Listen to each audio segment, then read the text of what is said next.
Yeah, we're still having folks come in. We will start actually, right now it is 1:30, so let's just start the program now.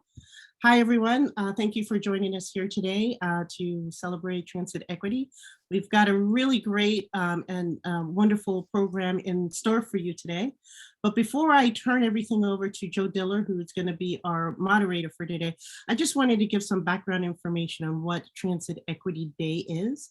My name is Karen Camblin. I am the current Environmental and Climate Justice Committee Chair for the Virginia State Conference NAACP. And this program has been brought to you through the collaborative efforts of the Environmental and Climate Justice Committee, the Labor and Industry Committee, as well as our Political Action Committee. And so Transit Equity Day is a day in which it's a collaborative effort amongst all of a variety of different organizations and unions. And it's celebrated on Rosa Parks' birthday, February 4th. And it's to serve to highlight and also to educate everyone on the importance of transit equity. Transit equity is a civil right, so it is not just being able to provide affordable, safe, and reliable transportation and transit options to our residents in our community, but it's also making sure that our transit workers are able to have safe and so safe work environments as well as living wages. And so, and it's also making sure that our workers within our Commonwealth of Virginia has access to affordable transportation that can get them to where they need to go, whether it's to their homes, to their churches, to their schools. Transportation is a crucial link to the socio and economic advancement for everyone, including the Black and Red community. So we thank you for joining us here today. Now, the Virginia State Conference, well, actually NAACP National has been a part of Transit Equity Day for a few years. This is the second year that the Virginia State Conference NAACP has been a part of transit equity. Last year was our first year, and we celebrated it by working with a lot of our different allies and going to different speeches, as well as the National Labor Network Services program that is held every year. We also had Governor Northam declare through the form of a proclamation in 2021 that February 4th was Transit Equity Day in the Commonwealth of Virginia. And we also made sure that we advocate with our elected officials, both on a local and state level, of the importance of making sure everybody has access to safe conditions in affordable transportation. This year, we are also doing it with, celebrating it with this by providing you with this informative and hopefully a conversational type of program about the importance of transit equity. And so with us, we have Joe Dillard, who is going to serve as our moderator here today. Joe is the former president of the Norfolk NAACP. He's a member of the Political Action Committee for Virginia State Conference NAACP. And he is the Inclusion and Equity Officer for a recent position with GRTC. And also with us on our panel, we have Ms. Amanda Malone from Hampton Roads, and she's the current president of ATU Local 1177. With us again is with Tina Winn from Richmond, and she is the union recording secretary for ATU Local 1220. And we also have Barry Wilson from Northern Virginia, who is the recording secretary for ATU Local 689. And also with us here today is Alan Hansen from Prince George, and he's the organizing director for UFCW Local 400. So thank you everyone for joining us here today. And now I'm going to pass everything over to our wonderful moderator, Joe Dillard. Thanks, Karen, and welcome everyone that's new. I see people still are joining. Grateful to be the host today with some friends, some familiar faces, and some that I'm just now meeting. I want to go on a record and say, Amanda, I love you, but ATU Local 1220 is the best ATU union in Virginia as we get this started. No, but on a serious note, if you guys have questions on the out periphery and you're not in this panel discussion, please put it in the chat. I'm not going to address hands being raised, and I'll try to keep the flow of this conversation going. When we talk about transit equity, many of us are members of the NAACP, and I like to think of myself as a union member that wears a suit. because a lot of the union is the labor. That's the hands-on. And when we talk about transit equity, we always talk about affordability and things of that magnitude. But I want to kind of guide this conversation today about our workers. 2 years ago, maybe 4 years ago, I know I worked with President Malone in some different capacities, but when the pandemic struck, we came with this new term called essential employees and essential workers. And we always talked about healthcare, frontline employees. And I think it was often misunderstood or misrepresented that the importance that transit has played, especially our buses, in the pandemic as being essential workers is second to none. We're in an industry now where we're losing operators. Operators that feel less than valued. So I want to kind of take this hour to discuss with different union leaders some mitigating strategies or what we can do as a collective. And I like to use this as an example. When I started at GRTC a few months ago, and I'm going to pick on her because that's my girl, Tina Winn, referred to the administration side as the White House. And then you walk through the Green Mile and where the work is done. I'm trying to, and I think we need to figure out how we can make sure that the White House or those on the admin sides that wear suits can make sure that we're properly addressing the equity as it comes to our transit operators. So this is a off the cuff conversation, and I'm going to kind of start with Amanda Malone to kind of set precedent because I know her personally from a few years ago. There was something put in far as legislation to further help our operators. I know all across Virginia, as we're talking about pandemic and crime increasing, transit operators are no hidden class in that when it comes to attitudes and assault on operators. So I know Amanda in ATU Local 1177 had did some work some years ago on addressing further protections of security of operators. And I didn't know if you wanted to hit on that right now, Amanda. Well, that's fine. Thank you, Joe, for the introduction. And I'm going to respect what you said. Salute to 1220. Of course, you know, we did a lot of lobbying a few years back, you know, because we did have a lot of assaults on employees, whether it be spitting, whether it be punching, or even getting dragged. What I think needs to happen is admin needs to have empathy. And I feel that if they made riding transit or mass public part of their training before even being hired, they will understand what the operators go through out there. You know, if they don't have a connection or if they don't understand what's going on, they're going to be reluctant to really getting help. You know, they always say you have EAP, you know. Yeah, you can go to EAP, but sometimes you want to hear from the people that's keeping the company moving. You want to hear from the CEO. You want to hear from the managers. You would rather have a one-on-one conversation with them, showing some type of concern rather than having to go to an outsource. You know, so I just think that when you talk about the assaults, management needs to try to empathize and get close and personal one-on-one. And I'm going to piggyback, and I think that's a great comment and weighing in, Amanda. I know we're looking at that in the Richmond region as well. I want to get Northern Virginia involved. Barry, I'm often refer to Northern Virginia as the money in Virginia.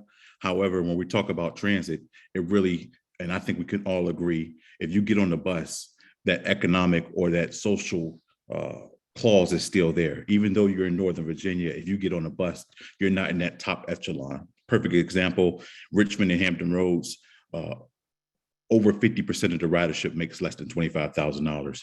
How is that in Northern Virginia? I'm pretty sure, I'm just taking a guess in the dark, that you guys still depend on, or the bus operation itself and not Metro has that ridership that's dependent on the economy. But how does that strain, or how do you work in that capacity when it comes to the relationship between operators and the riders in Northern Virginia? You're muted, Barry. Good afternoon, everyone. Barry Wilson, recording secretary from Local 689. And yes, here up in Northern Virginia, we had to do a lot of lobbying and a lot of work. We had to go out and pretty much support and back a lot of those labor-friendly politicians. to actually get them to get a clear understanding of some of the things that some of the operators go through here at the Washington Metropolitan Area Transit Authority. Of course, we have high numbers of assault, and we're just trying to go out there. We just recently was able to negotiate, maybe within the last 2 to 3 years, dedicated funding. That's something that our transit system hasn't had since we've been around for many, many, many years. And that was just the problem. And of course, when you don't invest into a system, the system is not going to produce, and they're going to actually take the cost on the back of the workers and the drivers. So that's been some of the things we've been faced with. Now we're just sitting here now, of course, as you mentioned in the beginning, they finally get to realize that we are the essential workers to the essential workers. Before, people kind of turned a blind eye to transit. You look at any other frontline employee out here in this region, whether it be police, firefighter, mail carriers, and things of that nature, they were actually well protected by legislation when it comes to assaults on them, but none for transit workers. So we've been collectively working, trying to change legislation. That's one of the things that we really are facing now here in Northern Virginia, in the DC metropolitan area. Assaults on workers, trying to actually get the jurisdiction to increase decent wages, sustain affordable service, and things of that nature. And that's something we're actually dealing with up here. Thank you, Mr. Wilson. And I'm writing as you guys are talking to kind of pull it all in as well. So just so everyone could take away from this, I know I came late to the party, and my president in Richmond is Maurice Carter. Next year, we're looking to introduce a bill to further protect operators. And I know President Carter said he was going to get with President Malone, the other president. So you guys make sure we stay on top of that, because I think we need to reintroduce that piece. I want to kick it to Tina as well, because I know that operator assault has been an issue for us, but the Richmond Union also has some things going on and some high concerns. And I know we talked, Tina, but something to share as we walk through that conversation. What are the concerns concerning Richmond and ATU 1220? Well, like President Malone said, you want the White House to have some type of empathy, whereas we feel like there is no empathy. They can pick and choose who comes through their doors. We can't pick and choose who comes through our door. They want to tell us how to handle situations, but you can't, because at the end of the day, we're human. We're going to feel some type of way. And like I said before, with a town hall meeting with our CEO, by the time I'm called the 9th B or the 7th M in Alpha, all my de-escalation skills or all my kindness is out the window. So it's like you want us to, everybody else gets a go pass except the operators. You want us to understand that it's a pandemic. It's a lot of mental health issues. It's a lot of this, job loss, so on and so forth. But when does anybody do a mental health check on the operators to see if we're okay? You don't know, last night I could have been contemplating suicide, but you want me to come in the next day with this happy-go-lucky attitude, and it's not always that. I have real life issues. We're human too. We have situations in our lives going on, but we still come out and we do a job. And I think that's more or less the concern. More or less, too, we want the company to have our back.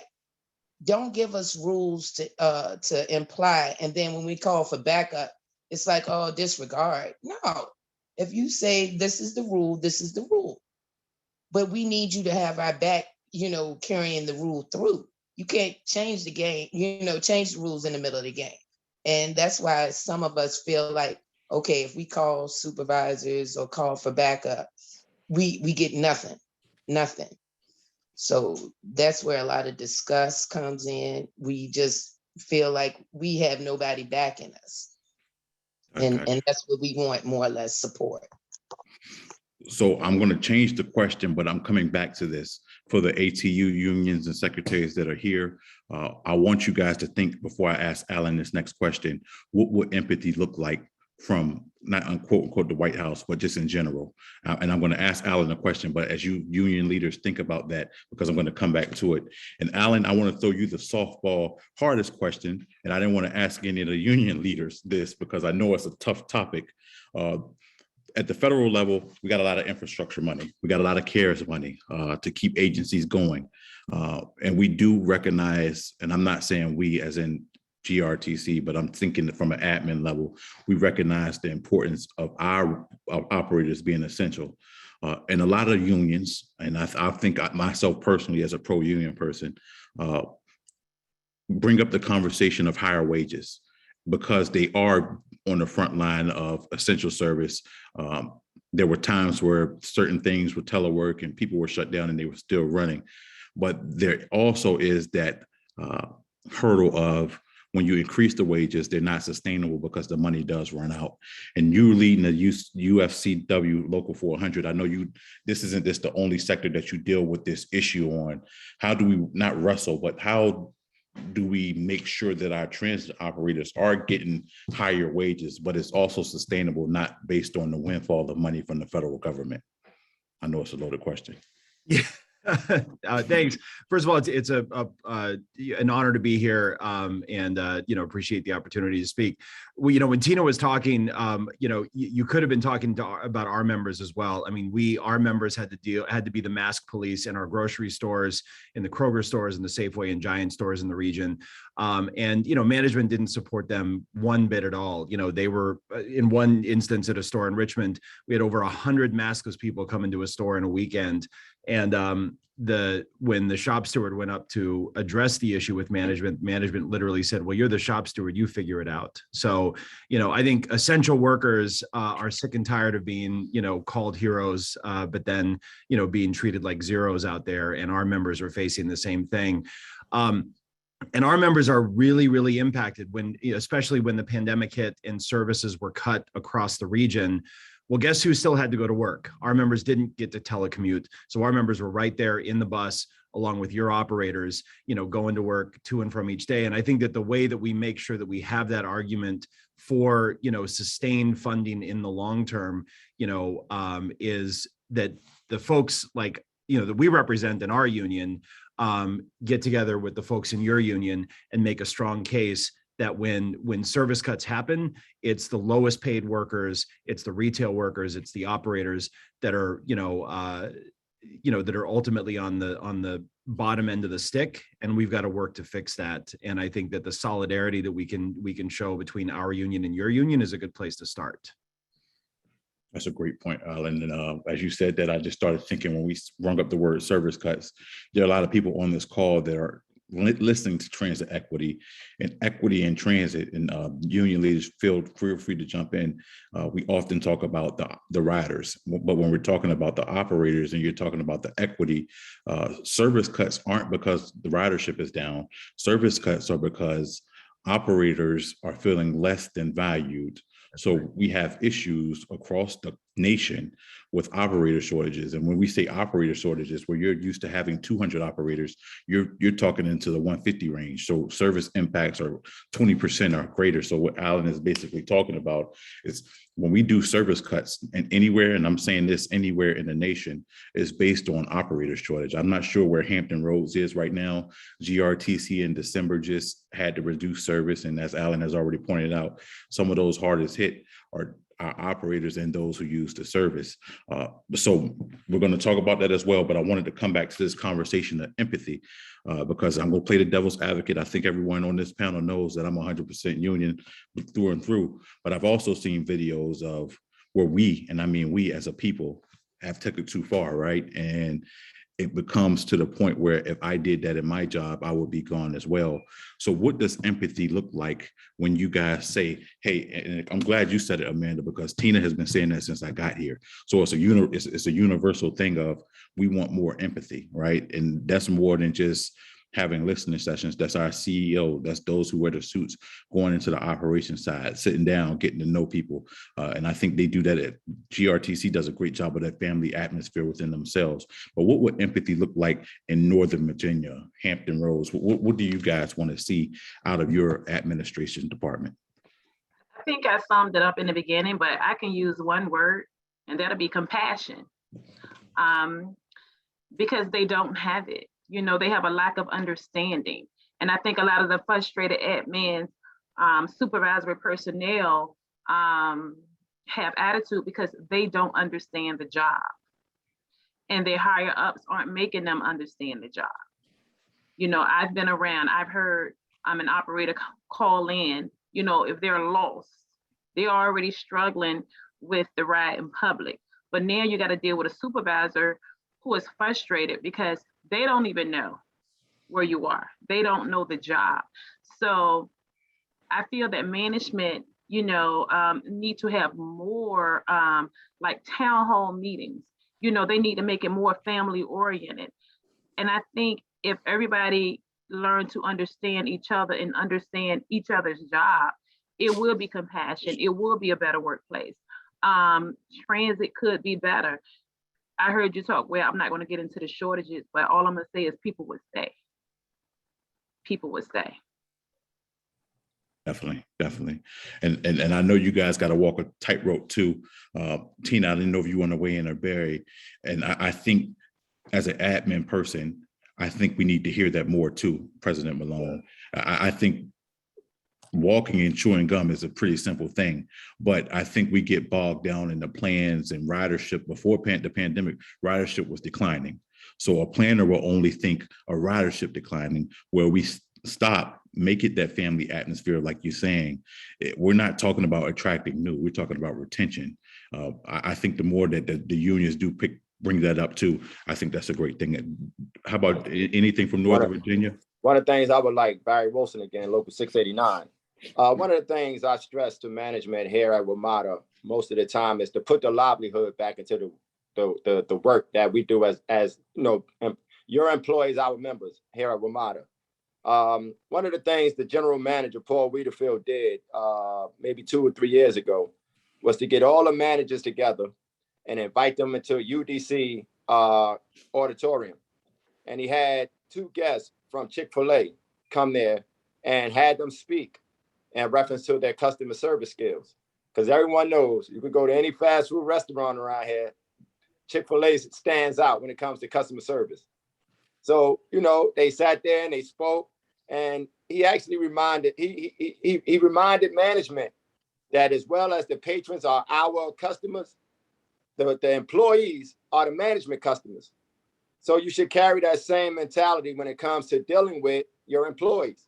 You know, you can call us in the office real quick and say, hey, I had a customer complaint. You did X, Y, Z, and be ready to go to the top of the discipline list, punishment to give to that operator. But yet you turn around and don't give them the same customer service that you would want them to give to the customers that's out there, the patrons that's riding. So that, first and foremost, is something that we definitely have to address. You definitely have to, it starts with the top and holding the middle and lower management accountable. Me being in the company for 22 years here, I've seen when you had those that came through the rank and file decide to promote up to management. It was it was a great relationship between management and union at that time, because some of those that were in place actually came up through the rank and file. But now when you start bringing those from outside who has no connection with none of the employees, have very little experience on the job that they were hired to do, it kind of creates a disconnect. So I can't accept you to really get a clear understanding of what I go through day to day if you haven't done it. So how can you be in charge of managing what I have to deal with when you cannot relate? So a lot of that goes in. And one thing I didn't hear so much, and a lot of operators have been screaming, you know, hazard pay. That'll help out. It shouldn't have been no question, no doubt across the board. You can't go into a restaurant. You can barely go into a open forum without a mask on, without having a vaccination card. But it's like when you get on the bus, you can mention it to the patrons. If they decide to put on a mask or try to keep you safe, so be it. But there's no mandatory enforced. So now it's like, okay, we want to make sure the patrons are okay, but the operators, you deal with what you have to deal with. If you take it home to your family, that's on you. You know, and we all know hazard pay will not cure or prevent you from getting COVID, but it definitely gives you the incentive to know that we appreciate you out here. We know that you're going above and beyond to put yourself at risk each day that you out here on the front line. You know, and of course, in Northern Virginia, well, I guess it's everywhere, you know, in school, if you have one kid that come to school who might have been in contact with COVID, they shut the classroom down.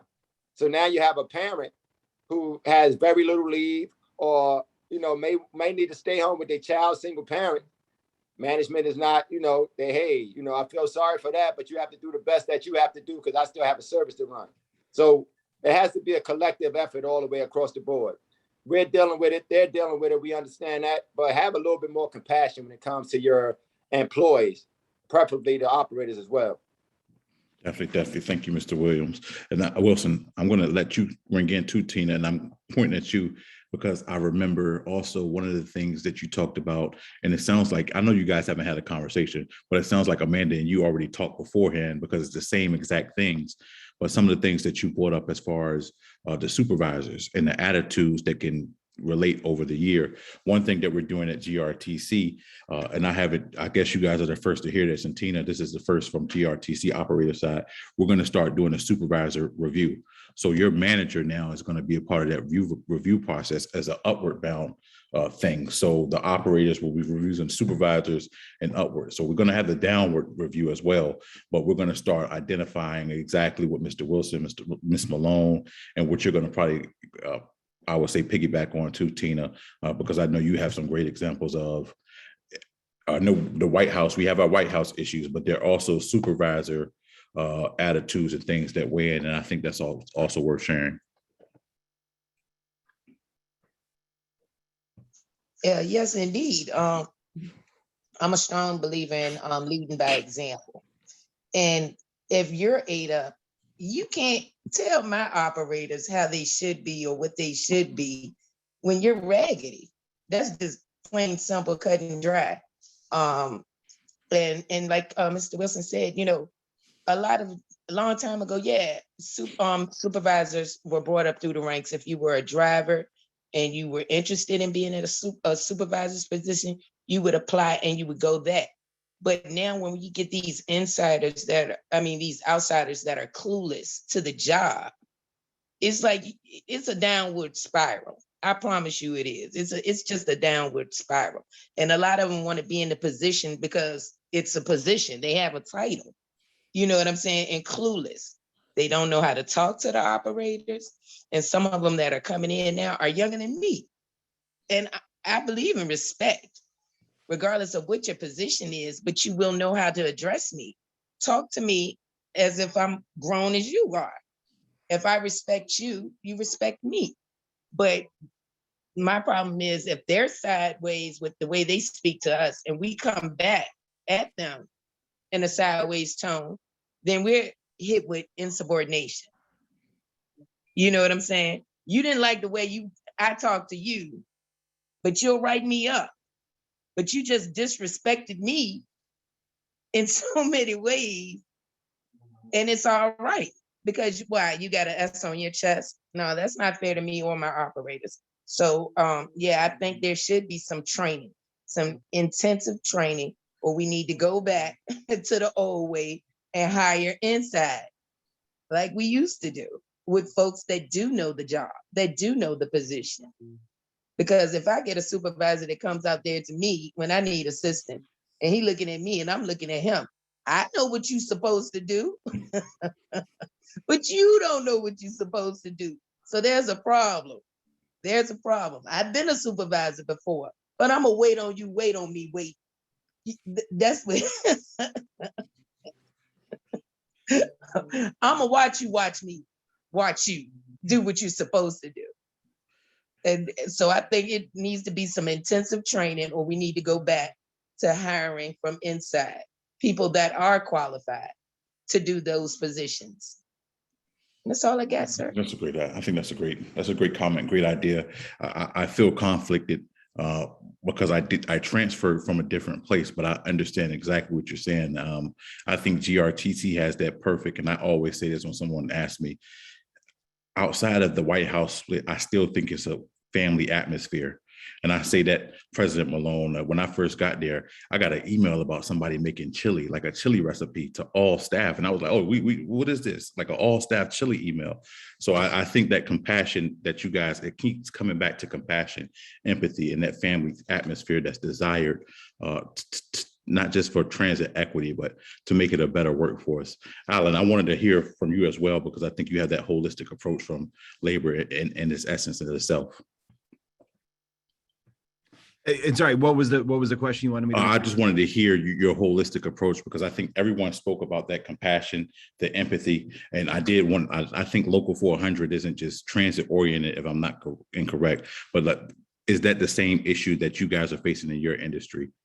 Yeah, so I mean, so Local 400, we don't represent transit workers, but all of our members are transit dependent. I mean, we represent grocery workers, we represent meat packing workers, healthcare workers, and they've experienced the very same lack of compassion and lack of respect from the customers that come into the store and the managers above them. I love the idea of that the employees are the customers of management, and that we need to, employ those same customer service skills to treating employees with dignity and respect as well. And look, I mean, I'm like you, Joe, I'm a union person. And I think that the answer to that, and I think what we're seeing around the country right now is, workers realizing that being in a union, and having a union voice on the job is a great way of making sure that, look, we can't tell people to respect us, but we can sure as heck, use our contract to make sure that respect, that respect comes as part of the job. And so, I think that the way that we, achieve that the level of compassion that, makes these jobs tolerable to go to work every day, is to make sure that workers have a voice on the job, and not, just letting management and letting customers do whatever they want to them. Definitely. Well, thank you, Alan. And I want to segue, because I think we have an elephant in the room, and I think we can discuss it. I often use this example. When I was a child, I always used to go to Blockbuster. And some of you guys remember Blockbuster, and some of you guys don't even know what Blockbuster is. But Blockbuster was this cool video place where you can get videos. Netflix came along, tried to sell to Blockbuster. Blockbuster refused. And now we don't have any Blockbusters. It's Netflix. Ridership was already declining before the pandemic happened. So planners, admin were needed to figure out, how do we attract new riders?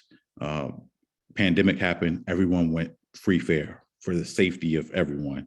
GRTC, like Kansas City and a few handful, I think it's less than 5, started a pilot program to do zero fare. When we talk about equity, you can have equality. Everyone always uses the word, and I love it, from the admin side of access. Access to transit is everywhere, but the equity in it for the rider is different. However, when I'm sitting there and I'm pitching into Dominion Power or Dominion Energy or the University of Virginia, why this is important, I don't often forget, but I do know there are often challenges with the workforce when it comes to free fare. And I know Tina's a captain in that regard, because when you talk about free fare, you're talking about homelessness, the riders of homelessness. You're talking about ownerships and attitudes of riders now that, and I think one of our directors said it was perfect.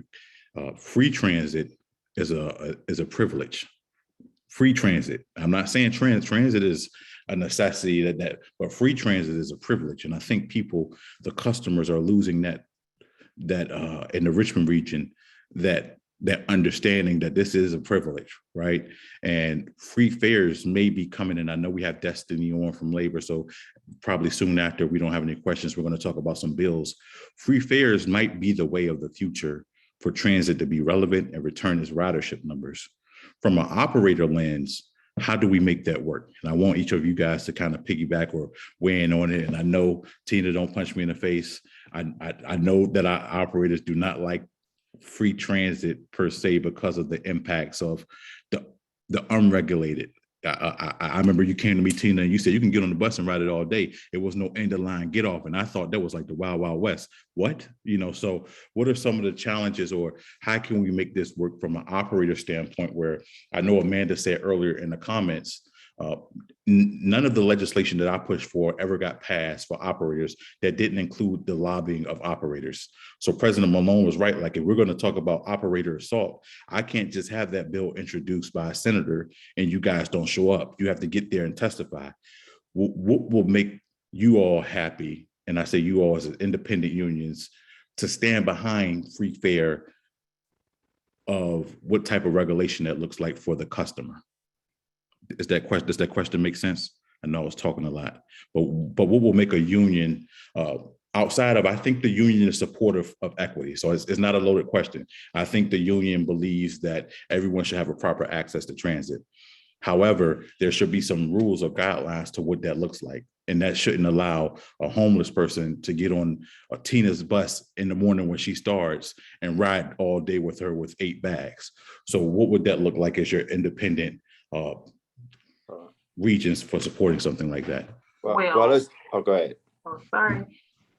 Well, they would definitely have to heighten security. They would need extra EDO officers.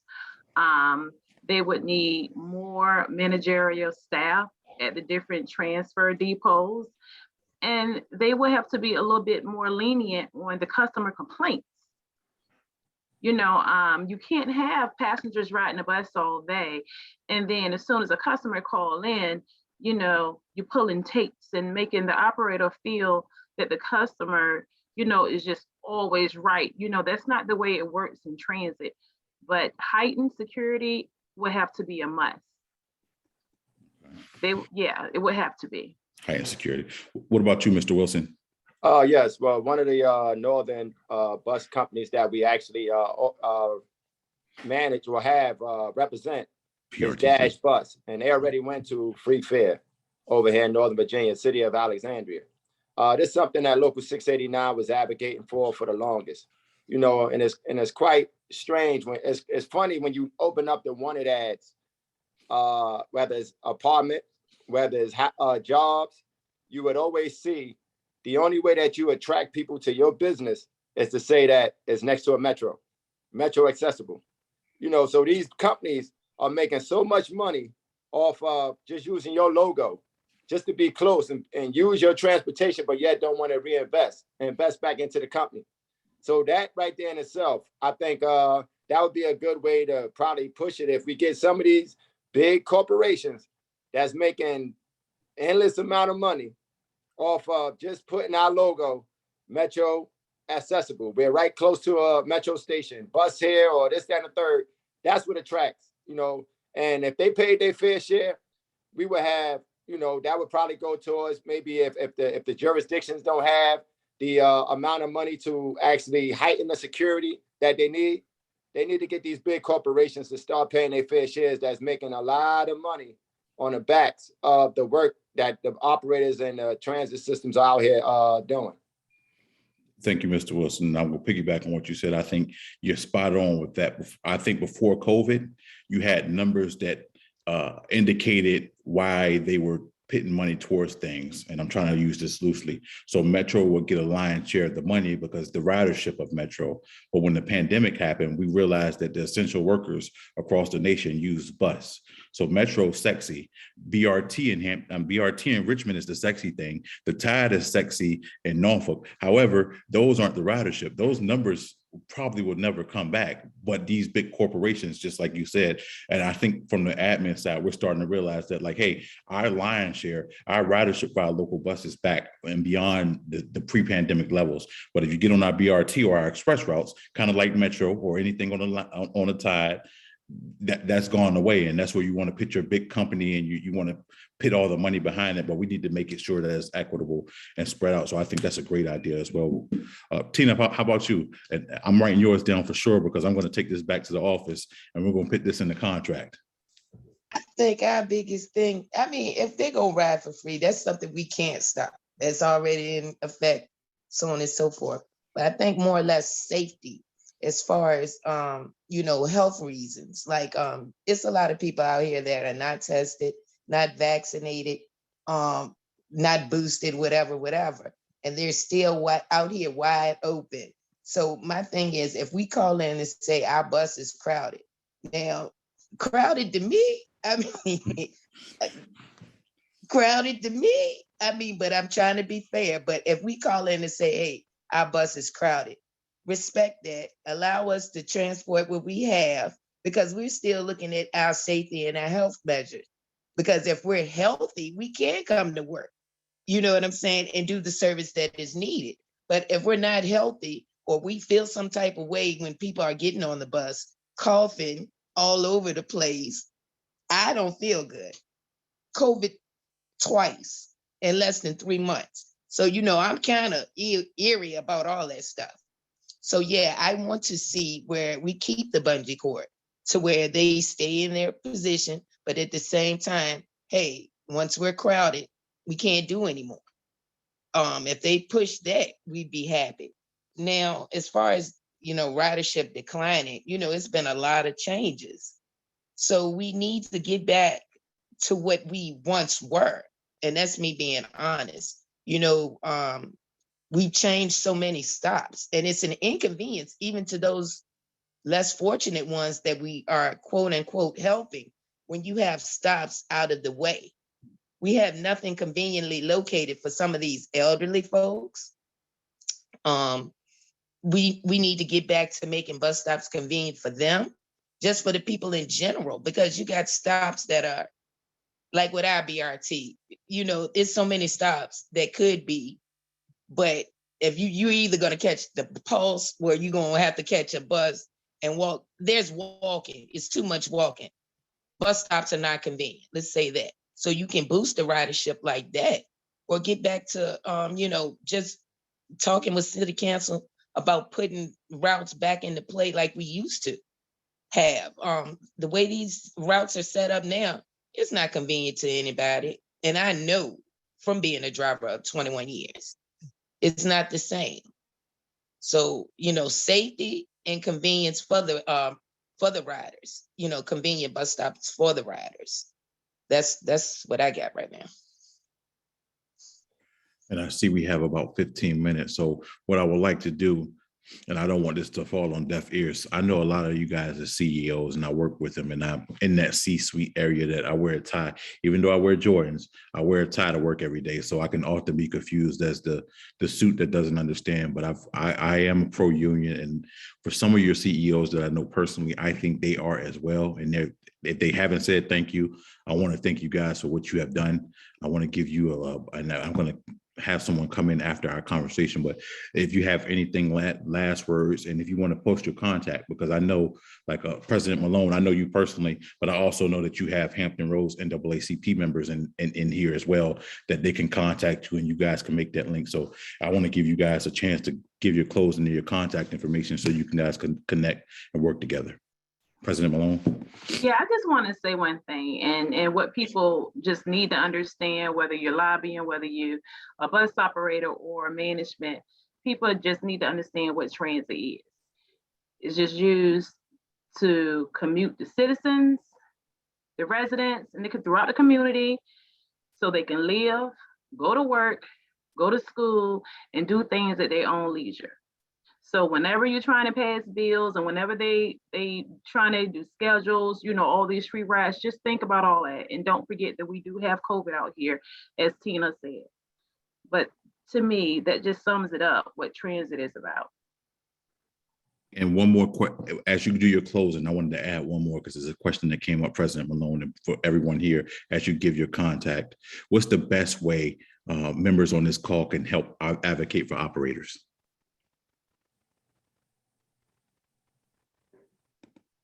The best way they can advocate for operators, I would rather them send the emails to the CEO. You reach out to the chief executive officers, let them know that you support the operators, let them know that you support what's, the needs of the employees. Send it to the chief executive officer of these transit agencies. especially Hampton Roads Transit. William E. Harrell. Thank you, President Malone. Mr. Wilson? Yes. Like I said, for me being here for 22 years here at WMATA, now union rep, recording secretary, I've been advocating and fighting. I told them before I became a union rep, I always remember how it felt. If I felt I was underrepresented, if I felt there wasn't really too much information coming out of the union hall, or just a disconnect, or just felt like the union was letting management do whatever they wanted to do. I became a part of the change I wanted to see. So I therefore ran to become a union officer. And when I got in, I am that guy. And as soon as we get off of this live here, I'm going to go onto my live page with my members and actually reiterate some of the things that we spoke about today. I always try to encourage them, being a senior member here as well, some of you guys are facing tough time. We were able to change some of the things to make it better. Because my motto is, people that come before you supposed to make it better than for people that's coming behind, And when we have that mentality, it makes it better, because the junior members always want to know that they have a voice, and I never shun or look down, because I felt that way when I came in 22 years ago. I was 23 years old when I first came into this company, and most of the senior members felt like, forget the little ones, young ones. It's about us. If we get a raise, it's supposed to come to us. If they have to go through what we went through. That was their mentality. And I said, if we all had to go through what the people before us had to go through, we all have to go through slavery in order to overcome and be what we are today. So that mentality, like I said, I sit there and I be a strong advocate. Everyone in my membership know they have an issue, they can call me. And I answer that phone. I go out here and I lobby, and I sit here and I tell them, you have to have a passion for it. So, it's going to take a collective effort from everyone. They out here now, they want to pay you less. They want to need you more, but pay you less. People fail to realize that transportation allow people access to resources that are vital to their everyday living.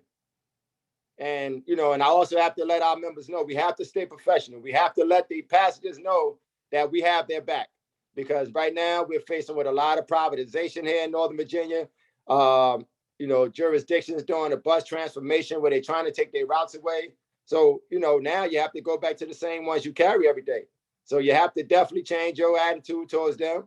And in return, they will change it towards you. And hopefully collectively, we will oversee this monster that we're dealing with this COVID, and live to see a better day. Angela also Brooks said it best. We had a meeting with her about a month ago. She said we have to get used to it, because now it's more or less coming from a pandemic state to an endemic. It's about to be an endemic. This is something that's going to be around for a very long time. And we're just going to have to encourage, embrace, and just, do our best to make sure that our members feel safe and feel supported out here in this scary time. Because that's what it is. It's scary. Definitely. Thank you, Mr. Wilson. Tina? At the end of the day, just remember that we are human. The operators are human. Without us, there is no company. We are the main line.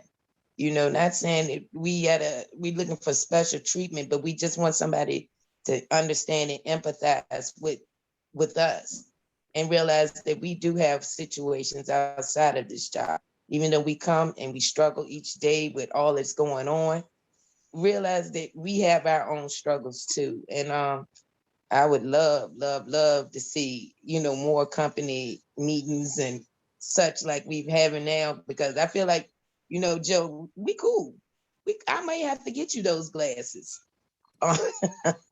But just remember that we're human at the end of the day, and we need to work together, not apart, because we need each other in all essence. If we can help each other, let's help each other to make the service better for everybody.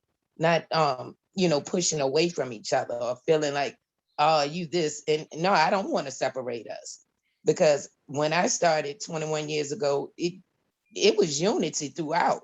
It was nothing to walk by and see the CEO holler at him, or him come through the break room and holler at us.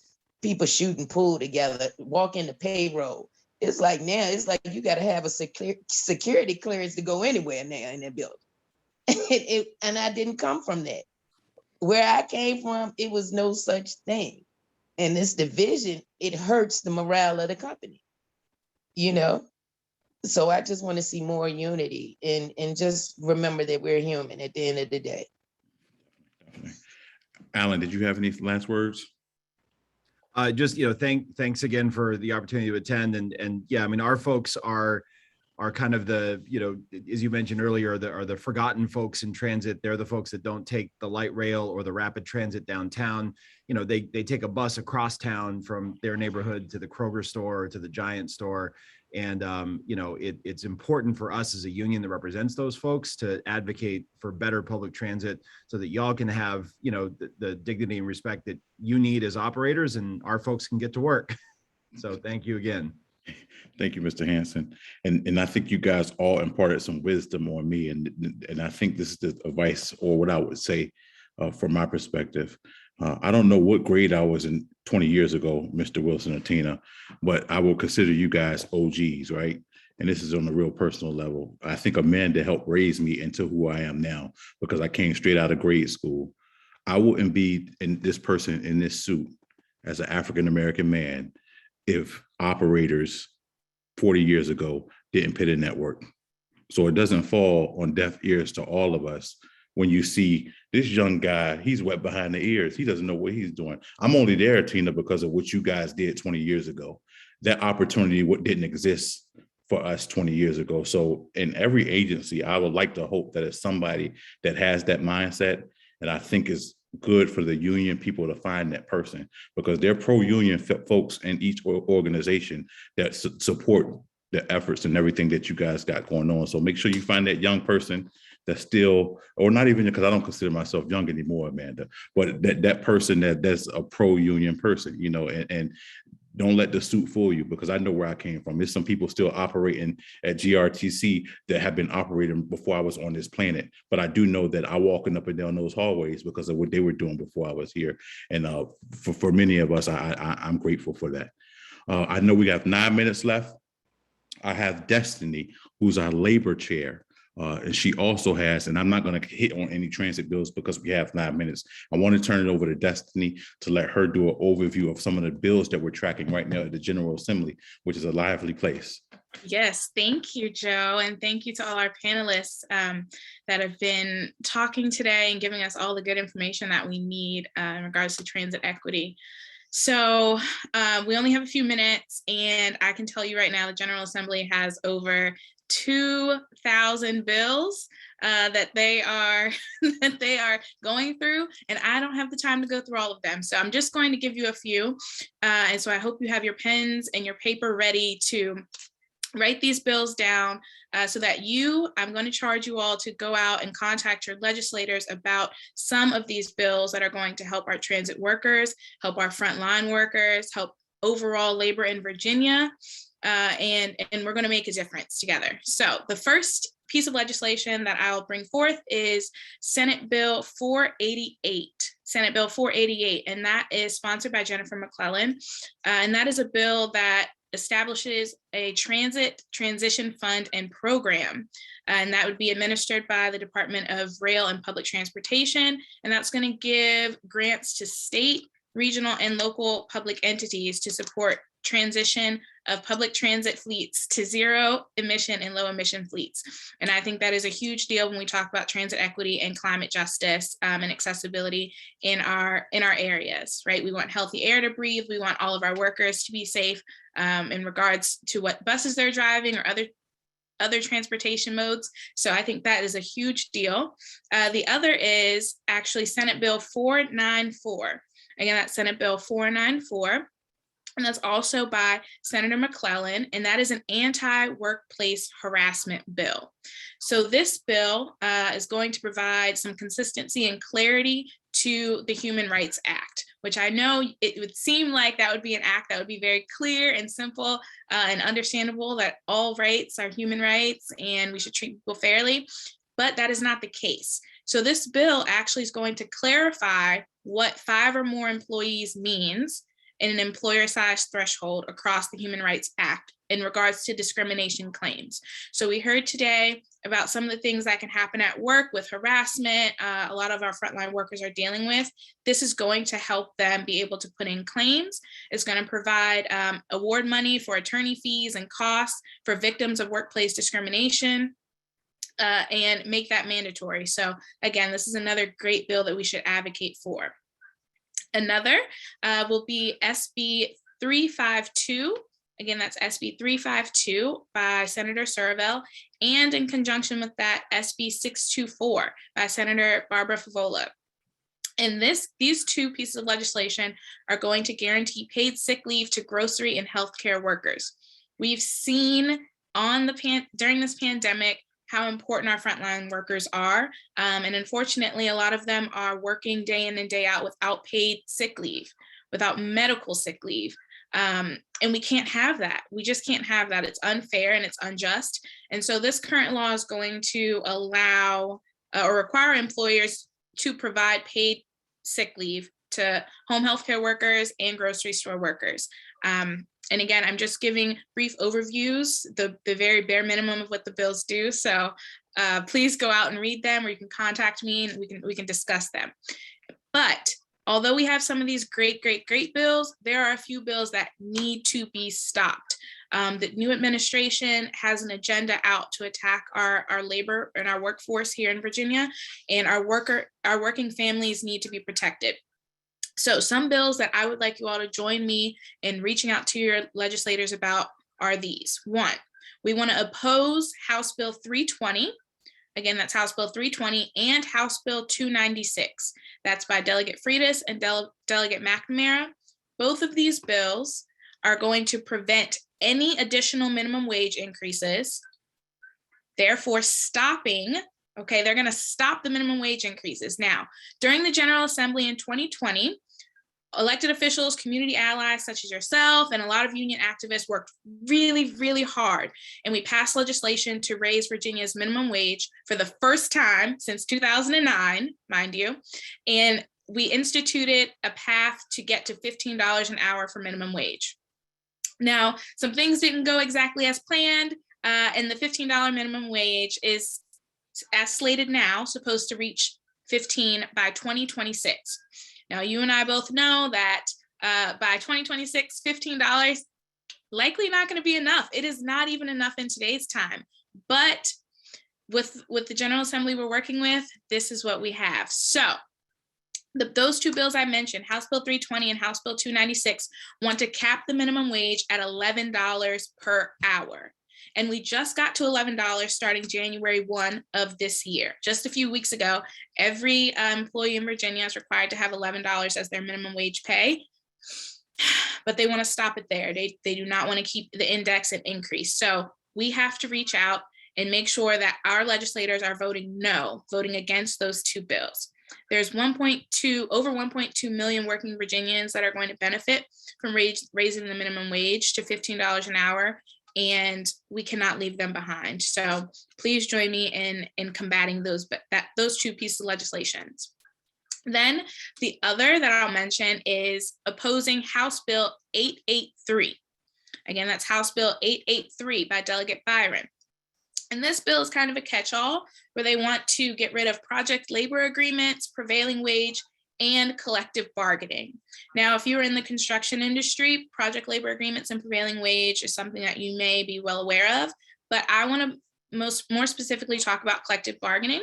So in 2020, during the General Assembly, we passed legislation that allowed localities the ability to get collective bargaining agreements with their public sector employees, because again, public sector employees in Virginia were banned from joining unions, having collective bargaining agreements, and that's just not fair. So we got that instituted to where localities and their employees can negotiate and have a collective bargaining agreement. It was delayed in 2021, the enactment. And since then, there's been several counties and cities that have begun the process of organizing and passing ordinances, and they now successfully have negotiated contracts, which is wonderful. More workers being protected. You and I know that collective bargaining is about empowering workers to be able to not just negotiate their salaries and their benefits, but the fair employment policies, working conditions, their paid sick leave, all of those types of things, especially things like staffing levels, class sizes for teachers, adequate training, up-to-date emergency response equipment, all of those types of things can be negotiated in a contract. And that is what gives our Virginia's public service workers a seat at the table. And they're the ones that are doing the job. They're our frontline workers every day that have gotten us through this pandemic. They know what's best. So to strip that away from them would be horrible. So we also, again, we're asking you to write your legislators and oppose House Bill 883. And then the last piece of legislation that I'll mention is opposing House Bill 157. Again, that's House Bill 157, and that's by Delegate Byron, where she would like to reform the Safety and Health Codes Board in their I know I see some heads shaking like this is terrible. Yes, the Safety and Health Codes Board and their public emergency response mechanism. So we know that workplace protections, the safety and the health of workers in Virginia is a top priority. That's just flat out, period. We've seen what the pandemic has done. It was important before the pandemic, and it's even more so now. We've seen firsthand what the COVID pandemic has done to us. And we all must now have, if we haven't before, an appreciation for our workforce, empowering their workers, listening to them, caring for and protecting their lives. But this bill that Delegate Byron has put forth, it's going to reduce the ability for worker protections to be put in place. And it's enforcing in Virginia, like when we have any type of public health emergency, it's going to stop or kind of hinder the ability for the state to go ahead and institute emergency clauses, which is not okay. Imagine if we were starting a pandemic all over again and our Safety and Health Codes Board didn't have jurisdiction to put forth legislation or institute something for companies where they had to guarantee that, oh, you need to have sick leave, you need to make sure you have masks on hand for your employees, you need to make sure you have hand sanitizer. These are things that the Safety and Health Codes Board could do, and this bill wants to stop that. So it's weakening the authority of the Safety and Health Codes Board. And more importantly, it's placing workers at risk of discrimination and retaliation on their workplace, because the bill also looks to prevent workers from complaining about their safety and health at work.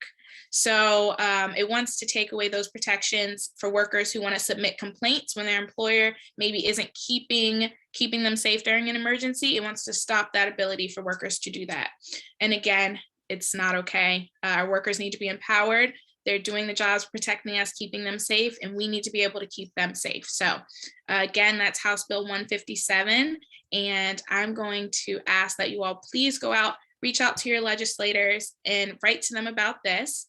We will be keeping you up to date. And I'm also going to put in the chat the virginiageneralassembly.gov website, where you can go find out who your legislator is, make a phone call, write an email, express your emotions about it, and get them on the right side of legislation to protect our workers in Virginia. So back to you, Joe. Thank you, Destiny. And I know that was a lot. If you guys go to your chat, and I know this is being recorded, Karen is going to do a great job. And as we wrap it up, I can't thank enough Karen Camplin and Karen Jones. Karen Jones is the one behind all the comments in the Virginia NAACP. Destiny, all three of them kind of came together to get this organized, to do this. And I think this was a great conversation in a much needed sector, not just transit, but actually listening to our operators. Karen, I didn't know if you wanted to come back in and close us out or not.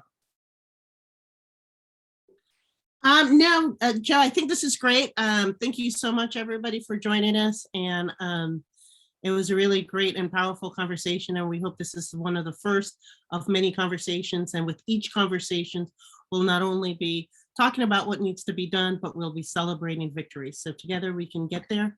Together, we need to stop working out of a silo and really spread the awareness and education of how important our transit workers and our transit dependent communities are, and how much we have to work together and be compassionate with everyone. We're all humans, as Tina said earlier today. So thank you so much.